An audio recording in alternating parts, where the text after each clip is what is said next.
ഈ കാണുന്നത് കൊഴുപ്പച്ചീരയാണ്. ഇത് നമുക്ക് പീരയിട്ട് ഉലർത്തിയെടുത്താൽ നല്ല ടേസ്റ്റാണ്, ഗുണവുമുള്ളതാണ്. പറമ്പ് മഴക്കാലത്ത് ഇതിങ്ങനെ നിറച്ചിങ്ങനെ പിടിക്കും. നമുക്കപ്പോൾ ചീര ഉലർത്തി കഴിക്കാവുന്നതാണ്.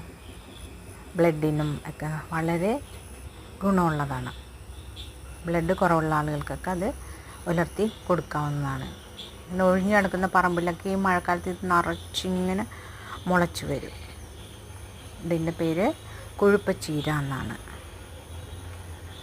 അപ്പോൾ ഇത് കാണുവാണെങ്കിൽ നമ്മുടെ പരിചയമുള്ള ആളുകളുടെ പറമ്പൊക്കെ ആണെങ്കിൽ അതൊക്കെ ഒന്ന് ചോദിച്ച് കയറി അതിൽ നിന്ന് കുറച്ചൊക്കെ ഒടിച്ചെടുത്ത് നമ്മുടെ പറമ്പിലുണ്ടെങ്കിലും അത് വെറുതെ വേസ്റ്റാക്കി കളയല്ല.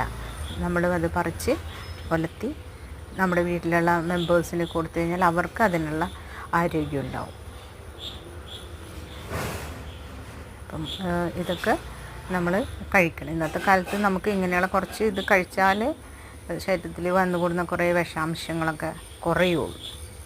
അപ്പോൾ എൻ്റെ ചാനൽ ഇഷ്ടമാവുന്ന എല്ലാവരും സബ്സ്ക്രൈബ് ചെയ്യുക, ലൈക്ക് ചെയ്യുക, ഷെയർ ചെയ്ത് എന്നെ സപ്പോർട്ട് ചെയ്യുക.